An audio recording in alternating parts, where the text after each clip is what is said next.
नमस्कार। खबर उत्तराखंड में आप सभी का स्वागत है। मैं हूं आपके साथ गरिमा वाजपेयी। खबरों में आगे बढ़ेंगे उससे पहले एक नजर आज की हेडलाइंस पर डालते हैं।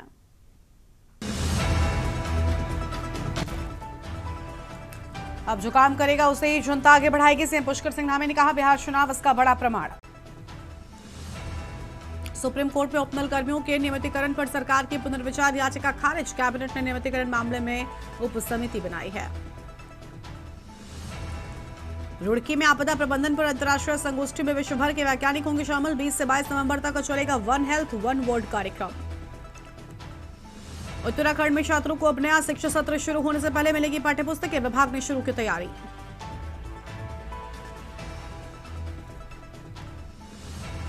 ऊर्जा निगम ने गिनाए स्मार्ट मीटर के लाभ। व्यापारियों ने कहा जबरन नहीं लगाने देंगे मीटर।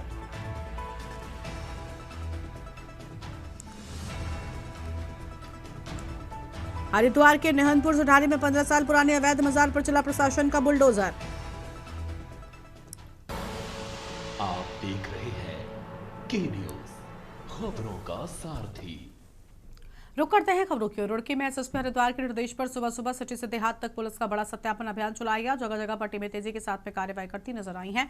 किराएदारों और कामगारों का मौके पर ही सत्यापन हुआ। पुलिस ने कड़े चेकिंग पॉइंट लगाकर दस्तावेज जांचे। मंगलौर, जबरेड़ा, पिरान, कलियर सहित तमाम क्षेत्रों में सत्यापन अभियान चलाया गया है।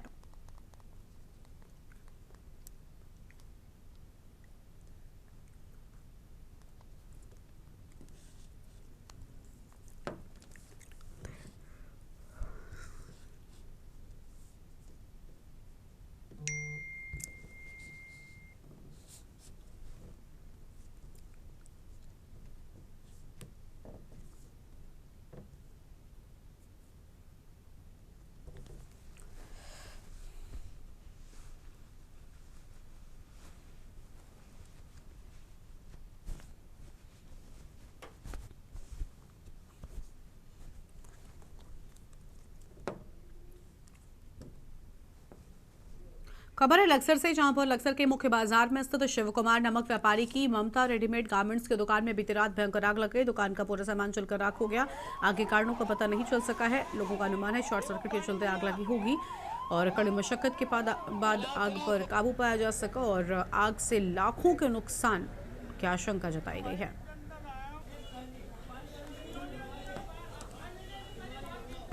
शॉर्ट सर्किट से आग लगी है और शिव कुमार की दुकान है।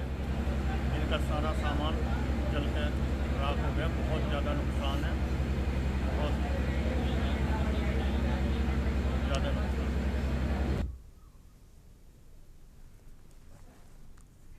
खबर विकासनगर से, जहां पर शेरपुर गांव में एक बेकाबू ट्रक अनियंत्रित होकर एक घर में जा घुसा, जिससे घर में सो रही एक महिला गंभीर रूप से घायल हो गई, जिससे मौके पर पहुंची पुलिस ने स्थानीय लोगों की मदद से अस्पताल पहुंचाया। बताया जा रहा है कि सहसपुर कोतवाली क्षेत्र के शेरपुर गांव में हादसा उस वक्त हुआ जब ये ट्रक देहरादून से उपखनिज सामग्री छोड़कर वापस विकासनगर की ओर जा रहा था। तभी अचानक ट्रक चालक वाहन से नियंत्रण खो बैठा और ट्रक घर की चार दीवारी तोड़ता हुआ घर में जा घुसा।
विकासनगर में देर रात ढाबे के बाहर खड़ी एक जालू कार में अचानक ही भीषण आग लग गई। आग लगने से पूरी कार जलकर राख हो गई। बताया जा रहा है कि शिमला बाईपास रोड पर मौजूद महाराजा ढाबे में कुछ लोग देर रात खाना खाने के लिए पहुंचे और ये सभी लोग पोंटा साहिब हिमाचल प्रदेश के रहने वाले थे।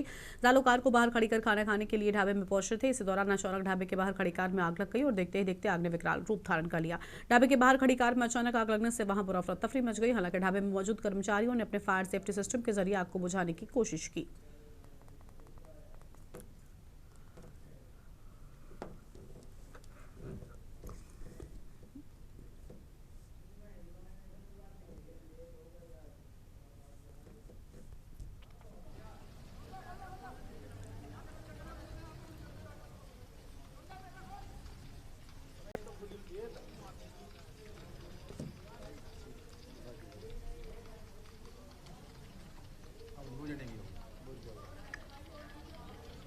बुझ जाएगी पास में अंदर सारा वो है बहुत तेज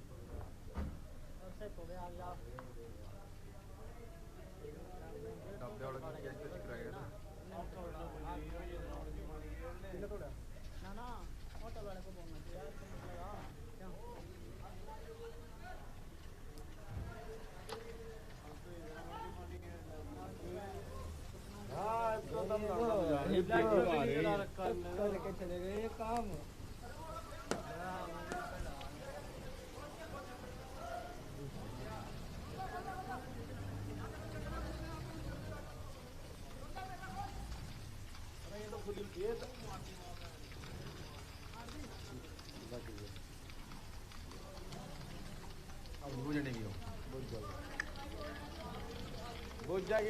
बुझ जाएगी पास में अंदर सारा वो है बहुत तेज पड़ रहा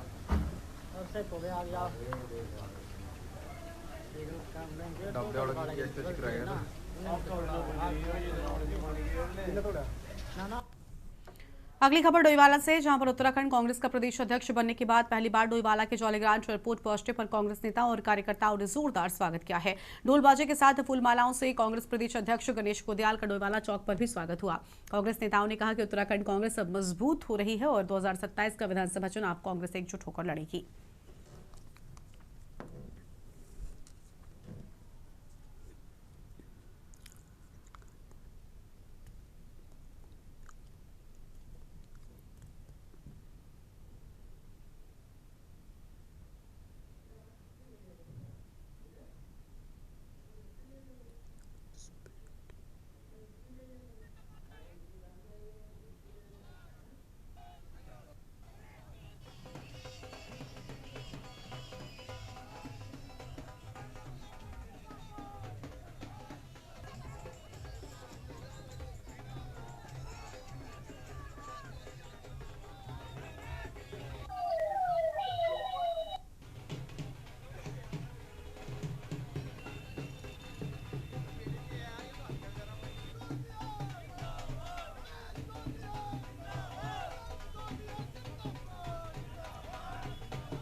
कांग्रेस के नवनियुक्त प्रदेश अध्यक्ष आदरणीय करण महरा जी देहरादून एयरपोर्ट पहुंचे हैं और अभी हम वहीं से आ रहे हैं।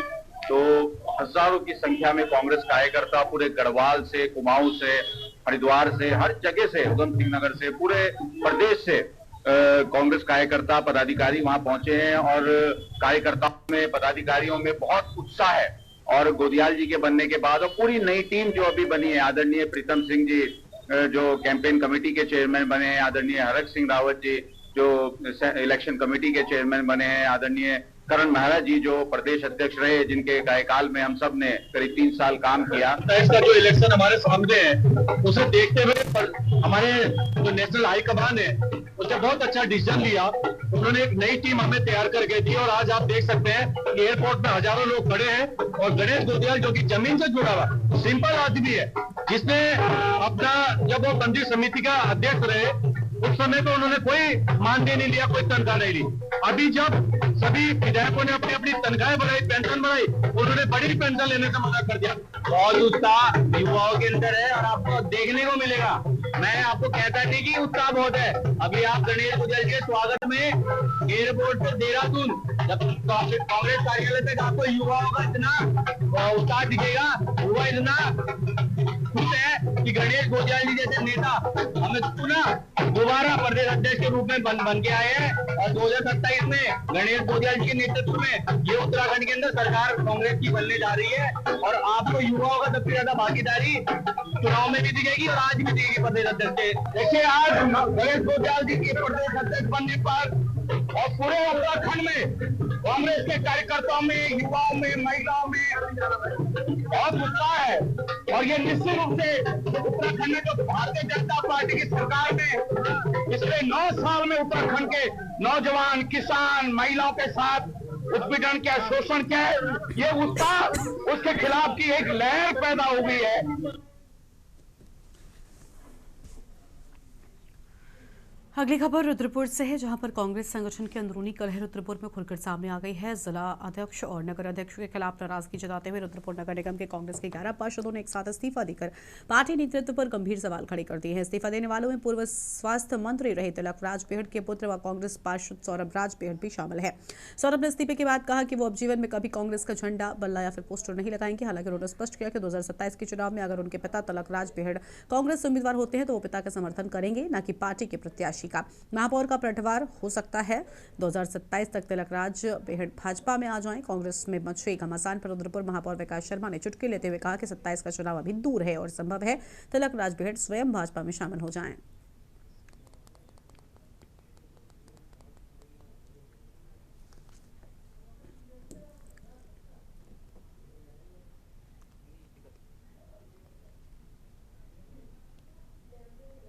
वो जो आप इलेक्शन ना सीधा किच्छा हाईवे पे चले जाएं, किच्छा हाईवे से एंट्री हो सीधा किच्छा बाईपास पर चले जाएं। अगली खबर ऊधम सिंह नगर से है, जहां पर जसपुर में मिनी स्टेडियम को लेकर मामला गर्म होता जा रहा है। करणपुर में मिनी स्टेडियम की घोषणा और करीब 1 करोड़ 60 लाख रुपए खर्च होने का दावा अब सवालों के घेरे में है। खेल प्रेमियों की मांगों पर सालों पहले मिनी स्टेडियम घोषित किया गया था, लेकिन न तो मैदान तैयार हुआ, न ही कोई निर्माण सामने आया। इसके बावजूद बजट खर्च होने की खबरें अब पूरे मामले पर घोटाले का साया डाल रही हैं। जसपुर के युवाओं ने लंबे समय से स्टेडियम की मांग उठाई है।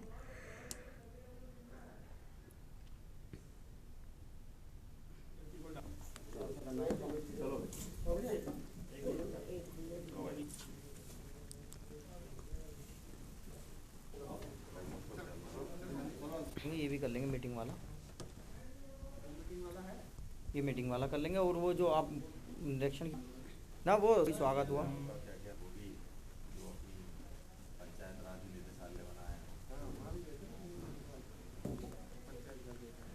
एक मुद्दा भारतीय जनता पार्टी के सभी कार्यकर्ताओं की परिकल्पना में रहता है कि मिनी स्टेडियम खुले और मिनी स्टेडियम को मनोज पाल जी जब जिले में महामंत्री थे तो हम सबने मिलकर, सभी कार्यकर्ताओं ने मिलकर वो प्रयास किया था बहुत जोर शोर से। मनरेगा के माध्यम से मिनी स्टेडियम बनाने का पैसा भी स्वीकृत करा दिया था।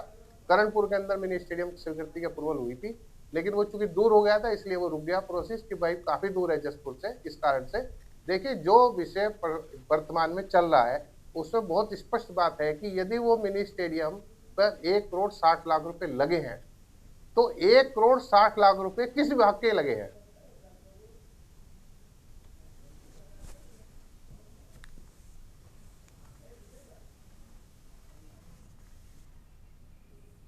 खबर है देहरादून से, जहां पर आपदा के दौरान क्षतिग्रस्त हुई सड़कों की मरम्मत का काम अब पूरा कर लिया गया है। लोक निर्माण विभाग पीडब्ल्यूडी के सचिव पंकज कुमार पांडे ने कहा कि आपदा के बाद जिन रास्तों को नुकसान पहुंचा था उन्हें चालू कर दिया गया है। जिन स्थानों पर बड़े पैमाने पर मरम्मत की आवश्यकता थी उनके लिए एस्टीमेट तैयार कर स्वीकृति की प्रक्रिया जारी है। सचिव ने कहा कि माननीय मुख्यमंत्री के निर्देशानुसार राज्य की सभी सड़कों को गड्ढा मुक्त कर दिया गया है। इसकी क्रॉस जांच के लिए सभी जिलाधिकारियों को निर्देश दिए गए हैं कि वो अपने स्तर से सड़कों की स्थिति की समीक्षा करें।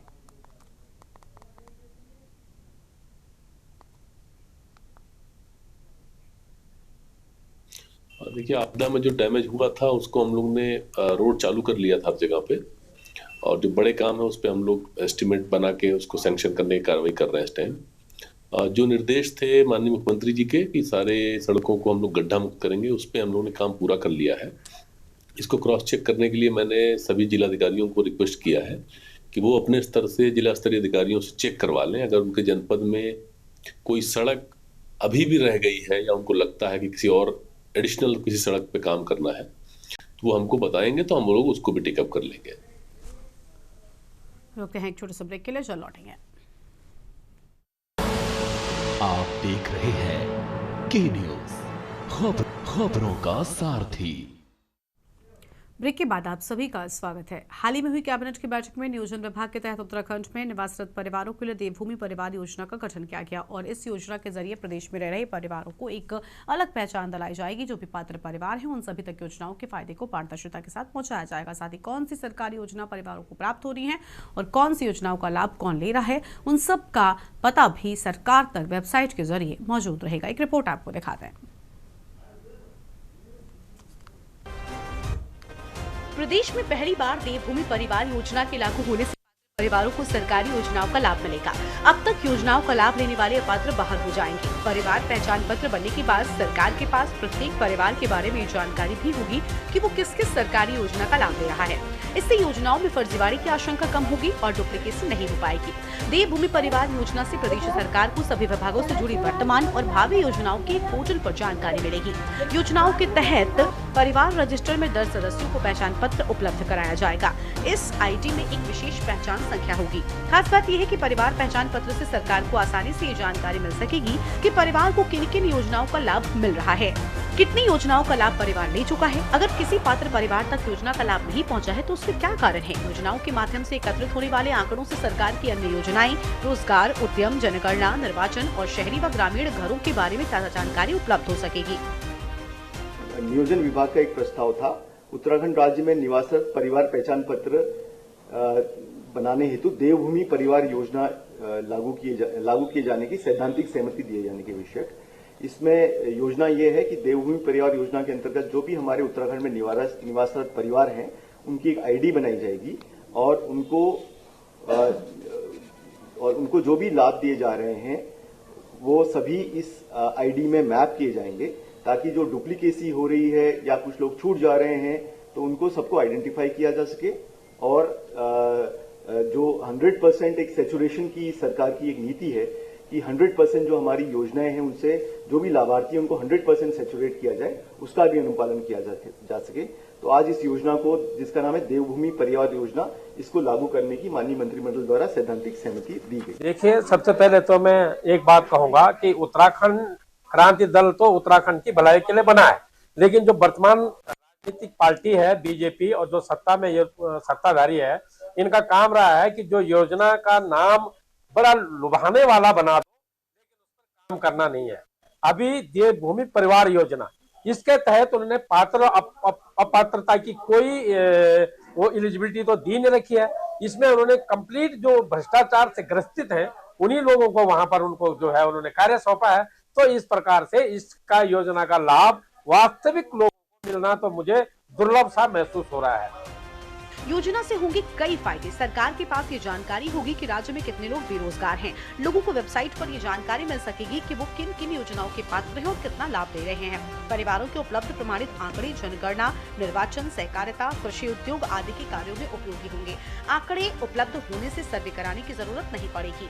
योजना की घोषणा के बाद से विपक्ष सरकार पर निशाना साधता हुआ नजर आ रहा है। विपक्ष का कहना है कि सरकार की योजनाओं में केवल नाम ही लुभाने वाला होता है, हकीकत में धरातल में कोई कार्य होता नहीं दिख रहा है। सरकार के द्वारा भ्रष्टाचार में लिप्त लोगों को ही इन योजनाओं को सुचारू व चलाने के लिए निर्देश दिए गए, जिससे ये साबित होता है कि लोगों तक इसका लाभ मिलना मुश्किल नजर आएगा। पात्र लोगों को ही इस योजनाओं का लाभ मिलना चाहिए, लेकिन प्रदेश में भ्रष्टाचार का ऊंचाइयों तक पहुंचना इन योजनाओं को पात्र लोगों तक पहुंचाने में अड़चनें उत्पन्न कर रहा है। लंबे समय से सत्ता में बैठी सरकार अभी तक पात्र व अपात्र लोगों का ही पता नहीं लगा पाई है। बड़ी संख्या में अपात्र लोग योजनाओं का फायदा उठा रहे हैं। सरकार भी कोई प्रचार प्रसार योजनाओं को पात्र लोगों तक पहुँचाने के लिए नहीं कर रही है। लंबे समय से अपात्र लोगों के द्वारा योजनाओं का लाभ उठाने पर कोई कार्रवाई नहीं की गई, उसकी जवाबदेही भी सरकार की ही बनती है। सरकार की योजनाओं में मिलीभगत देखने को मिलना सरकार की कार्यप्रणाली पर भी सवाल खड़े करता है। सरकार ने अब ये बात कह रही है कि देवभूमि परिवार योजना हम लेके आ रहे हैं, जिसमें सरकारी जो योजनाएं हैं उसका लाभ पात्र लोगों को मिलेगा और अपात्र लोग बाहर हो जाएंगे। भारतीय जनता पार्टी की सरकार राज्य में इतने लंबे समय से है, लेकिन अभी तक वो जो योजनाओं का लाभ जनता को मिलना चाहिए था वो लाभ जनता को नहीं मिल पा रहा है। अभी ये इसी असमंजस्य में है कि कौन पात्र है कौन अपात्र है, क्योंकि इससे स्पष्ट है कि किस प्रकार से मिली भगत जो सरकारी योजनाएं हैं उसके अंदर देखने को मिल रहा है। जो जरूरतमंद लोग हैं, जो योजनाएं सरकार की चलती हैं, वो योजनाएं धरातल पे देखने को नहीं मिलती। सरकार के द्वारा कोई ऐसा प्रचार प्रसार नहीं किया जाता जिससे योजनाओं का लाभ जनता को मिल सके। आज बड़ी संख्या में अपात्र लोग इसमें सम्मिलित किए गए हैं। क्या कारण है और कौन लोग इसमें संलिप्त हैं, इसकी भी जांच होनी चाहिए। देखिए, लंबे समय से सरकार इस बात का संज्ञान ले रही थी कि सरकार की जो योजनाएं हैं उन योजनाओं का लाभ ठीक प्रकार से नीचे तक पहुंचे। उसके लिए जो उत्तराखंड के लोग हैं, देवभूमि में निवास करते हैं, ऐसे सभी लोगों के लिए देवभूमि विकास योजना करके एक कार्ड बनेगा, वो सबको दिया जाएगा और उसमें सब प्रकार की योजनाओं का एक प्रकार से प्रारूप होगा और उसका लाभ नीचे तक पहुंचे। जिस व्यक्ति को इसकी आवश्यकता हो, सुविधाएं मिले, उसकी एक प्रक्रिया हम सरकार की इस पहल का स्वागत करते हैं। सरकार की मंशा साफ है कि मुख्यमंत्री धामी ने कहा कि राज्य सरकार की प्राथमिकता है कि पात्र नागरिकों को सरकारी सुविधाएं बिना किसी देरी, बिना किसी बिचौलियों और बिना फर्जीवाड़े के पारदर्शी रूप से मिले। देवभूमि परिवार योजना से सरकार के सभी विभागों में योजनाओं के संचालन में एकरूपता आएगी और उत्तराखंड के विकास की दिशा में ये एक ऐतिहासिक कदम साबित होगा। लेकिन इस बात को लेकर सवाल उठता है कि योजनाओं का लाभ जनता तक नहीं पहुँच पा रहा है। लंबे समय से सत्ता में रहकर सरकार अभी तक अपात्र लोगों का चिन्हीकरण नहीं कर पाई है। वहीं जिन अपात्र लोगों ने योजनाओं का लाभ लिया है, वह अपात्र लोगों तक योजनाएं पहुँचाने वाले अधिकारियों पर अब तक कोई कार्रवाई होगी, इस पर भी अभी संशय बरकरार है। Uttarakhand desk report.